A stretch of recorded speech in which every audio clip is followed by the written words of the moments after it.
তোমায় বলতে বলতে আমি যেন বোবা হয়ে যাই।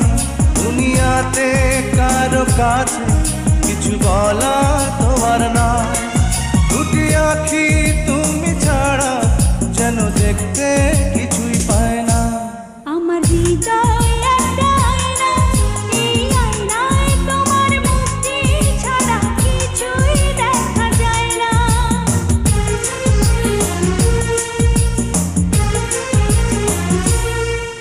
আমার হৃদয় একটা আয়না, এই আয়নায় তোমার মুক্তি ছাড়া কিছুই দেখা যায় না।